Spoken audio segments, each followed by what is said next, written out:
Okay, what we decided to do for this video is to create basically a helper, in martial arts they call them wooden dummies. They don't have to be made of wood.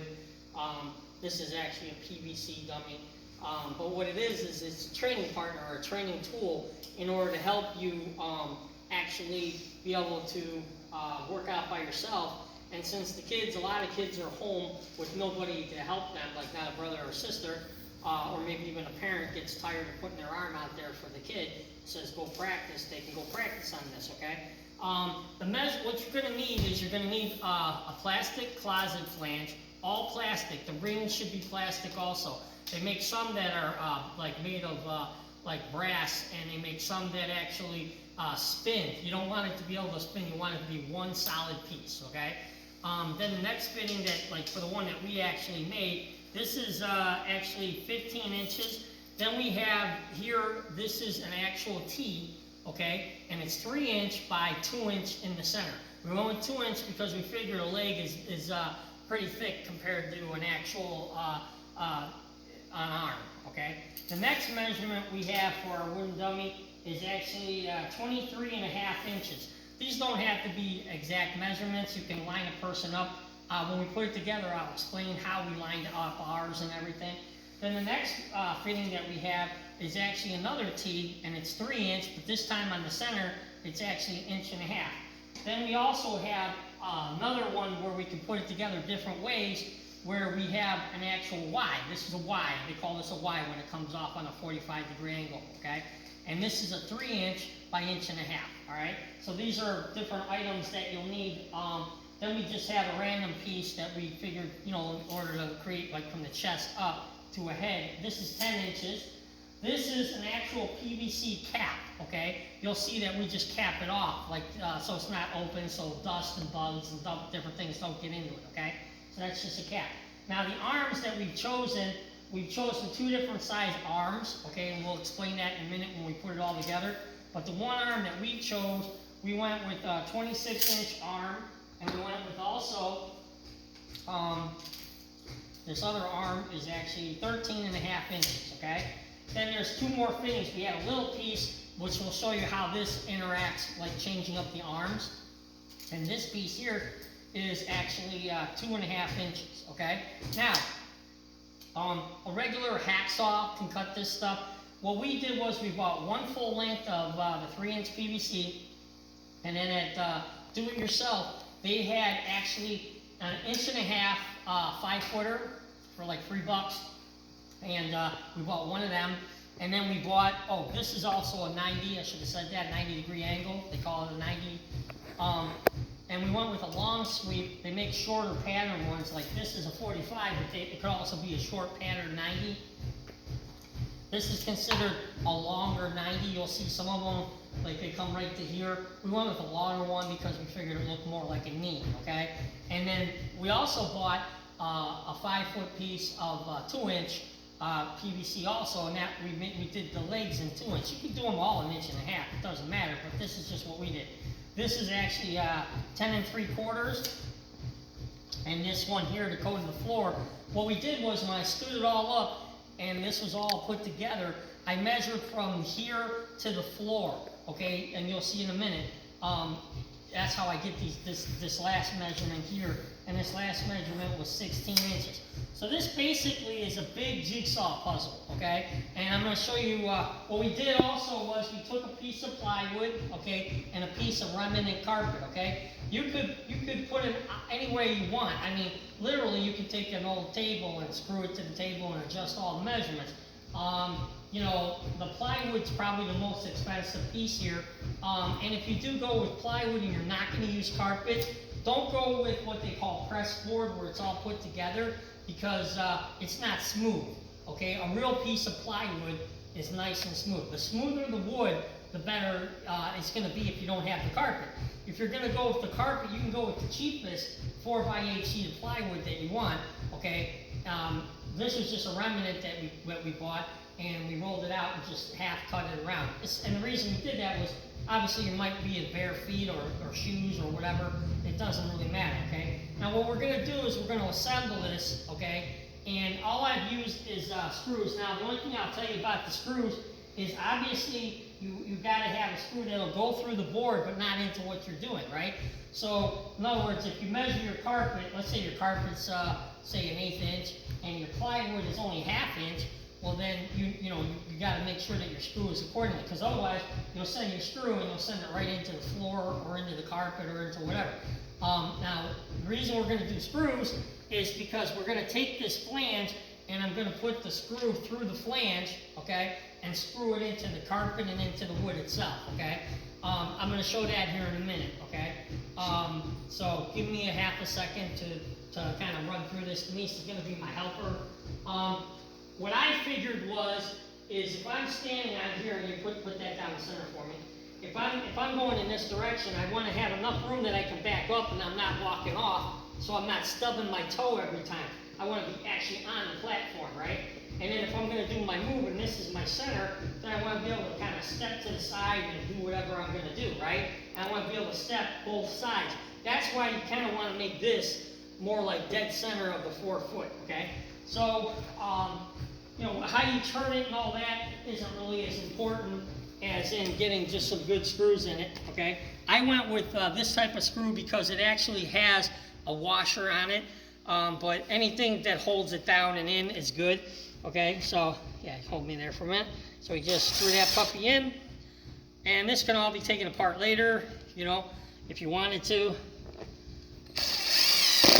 Okay, I'm going to just put 2 in. I'll reinforce it later with some more. Start handing me the pieces as it climbs up the actual thing.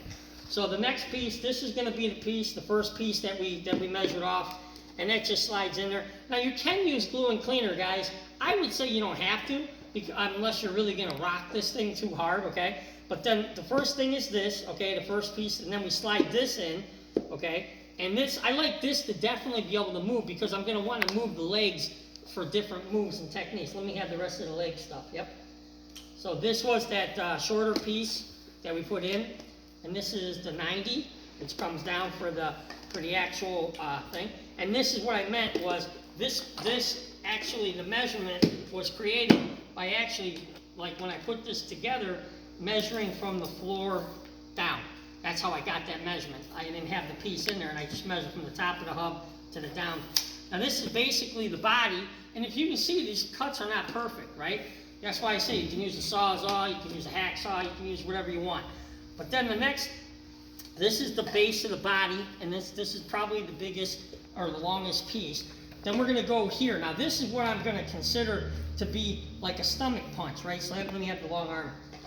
So this would be what I mean by my stomach. Now, if you're working with your child at home, you can create your own measurements. These are just the measurements I did as an adult. If someone's smaller, then what we did was actually stand up and stand over here for a second, okay? And get in a front stance for me, okay? What we did was we took the person from a front stance position, height-wise, and we basically measured to the floor. And in this case, she was like, say, 16 inches. In this case, we did like 16 inches. And that's kind of how we got the basis, right? And then the same thing with the arm, like an arm punch. If she's punching me, I kind of measured from the floor and got a measurement. So what I'm trying to say is if the child's only this tall, and this is going to be strictly for them, then you have them go into a front stance, and you measure, anything close counts, right? And then the last measurement would have been a punch to the face, and measure down, okay? So just I wanted them to get an idea why I'm using the measurements I'm using. Okay, so now, hand me the smaller one first. Nope, that one. This one here, yep, and then this. Now, we put this together thinking that you could take it apart. This is the small one. This is the smallest one. This one is what gets us the face, and then we went with the Y for the top, okay? The Y would slide on, okay? And then this can come out too. So like if I'm just working on a technique that involves my face, actually the smallest one, okay? And then this one. All right, now these two fittings, hand me that one there too. The smaller fittings that are for the face are a 22. It's called the 22 if you go to the store. And it's a female. It slides in on both sides. Slides in and slides in, okay? They call it a standard 22, okay? And this would be a standard 45. So it slides in and it slides in for the 1.5 inches. Now the idea is you put this in Okay, and if you wanted it to be actually at your face, you know, you put the 22 on there, and then you put this here, you can see the angle is actually like someone's punching me straight in the nose, right? So if I was doing some like upper block and then like maybe a punch or something, this angle would be good, right? But if I wanted it to be more like a straight like punch, I could put the 45-degree angle on, okay, and then I could put it here. And this, as you can see now, it's a straight line.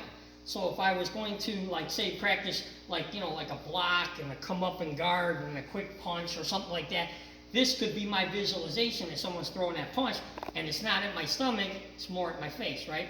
I probably wouldn't have both of these in at the same time unless I was thinking about left and right, okay? Like left side, right side, okay? And we'll go into more of that kind of stuff when we actually start using this dummy, okay? But this would be like a punch. Now this, obviously, like you're not, you know, if you're just going to do air punches, well then why wouldn't you, you know, finish it out? So I'm going to take this and put this in, and then I'm going to put my cap on so dust and garbage doesn't get in it, and I'm going to slide the cap on. So now this is really a completed dummy for what I'm looking to do. Now I would just leave these fittings like this, and I would just take this puppy off, and I would actually just put the arm one on if I was doing something more like belly related, right? Someone's throwing a punch at my belly, and I'm like palm block 2 punches or something, right? You know what I'm saying? And if I'm working this height, right? But if I'm not working this height, what I like about it is you can remove them, okay? You can push them in, okay? And let's say, like, I don't know how many people understand what I'm going to say here, but there's what we call a wedge block, right?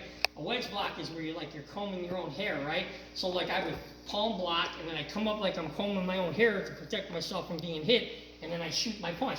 And remember how in class we practiced how to punch this thing, where we punch past it and stuff like that? It's not really meant to rock it, like rock it hard, you know? But, you know, it is pretty stable and it will move, okay? Which is nice. And again, if you were more concerned about giving it a few love taps, then I would say glue the bottom, glue the leg, and so on and so forth. The reason I don't want to glue it is one time I might want this person to face me this way, and I'm standing there and I'm going to fight, and I'm going to break their foot or their knee with the first shot. Or maybe I want it to the side a little bit because I'm going to practice like a sweep or something. So I would block, come up into the thing, and then come like that and practice the hooking mitt and that kind of thing. So again, these are lessons that we're going to do in actual videos, but I wanted to show you the versatility of it, okay? I will place a list on our website of all the fittings and the sizes and stuff like that.